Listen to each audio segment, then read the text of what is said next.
আমরা এখন PCL care glucometer দিয়ে ডায়াবেটিস পরীক্ষা করব। এই জন্য আমাদের প্রয়োজন হবে PCL care glucometer, lancing device, আমাদের প্রয়োজন হবে টেস্ট স্ট্রিপ এবং আমাদের প্রয়োজন হবে এই ধরনের ল্যান্সেট। আমাদের প্রয়োজন হবে অ্যালকোহল প্যাডস। শুরুতেই আমরা ডায়াবেটিস পরীক্ষা করার আগে 2 হাত খুব ভালোভাবে সাবান দিয়ে ধুয়ে নিব, অথবা এই ধরনের অ্যালকোহল প্যাডস ইউজ করব। শুরুতেই আমি একটি টেস্ট স্ট্রিপ নিয়ে নিচ্ছি। খুব সাবধানতার সাথে আমাদেরকে স্ট্রিপ নিতে হবে। স্ট্রিপ নেওয়ার সাথে সাথে আমাদেরকে স্ট্রিপের মুখাটি খুব ভালোভাবে বন্ধ করে দিতে হবে, কারণ এর আলো বাতাসটি এটি বাকি স্ট্রিপের জন্য খুব ক্ষতিকর। আমরা এখন স্ট্রিপটি মেশিনের সাথে ভালোভাবে লাগিয়ে নিব।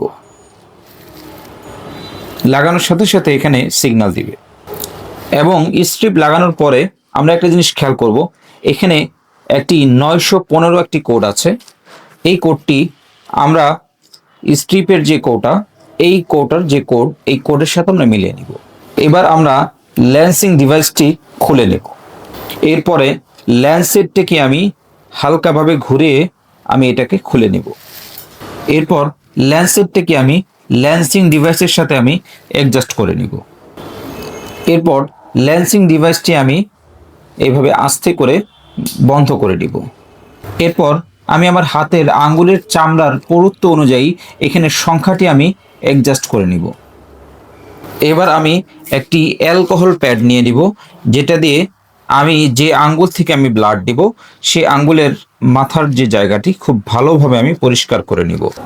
এবং ব্লাড নেওয়ার ক্ষেত্রে সতর্ক থাকবেন, মাঝখানের 3 আঙ্গুল থেকে ব্লাড নেওয়ার চেষ্টা করবেন।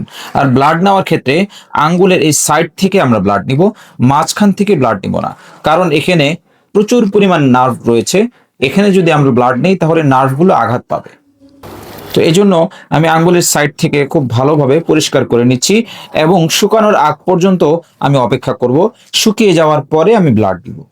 এরপর শুকিয়ে যাওয়ার পরে আমি এখানে আস্তে করে এখানে এই কলমটি ধরে আমি এই বাটনটি চাপবো।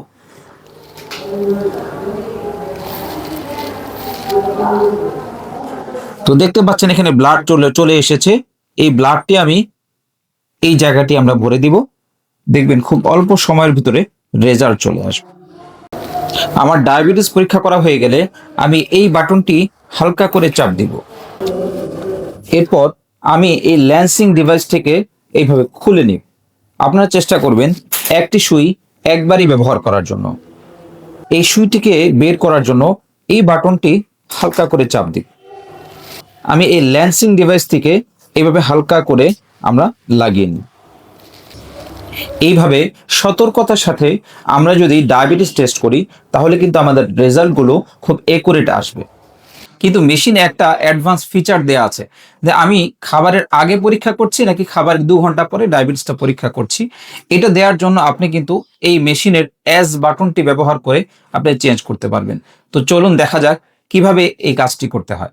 আমরা এখন দেখব ডায়াবেটিস পরীক্ষা করার আগে আফটার মেল এবং বিফোর মেল মোডটা কিভাবে চেঞ্জ করতে হয়। এই জন্য আমরা একটি ডায়াবেটিস পরীক্ষা করব। এই জন্য আমরা স্ট্রিপটি খুব সাবধানতার সাথে আমরা লাগিয়ে নিব।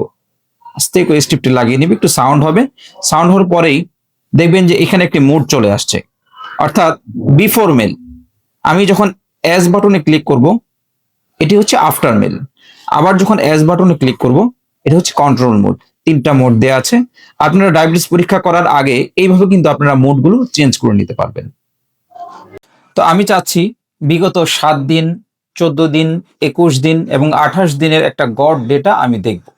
তো এই মেশিনটিতে কিন্তু এই অ্যাডভান্স ফিচারটি দেয়া আছে। আপনি চাইলে খুব সহজেই এটি দেখতে পারবেন। তো চলুন দেখা যাক কিভাবে আমরা এটি দেখব।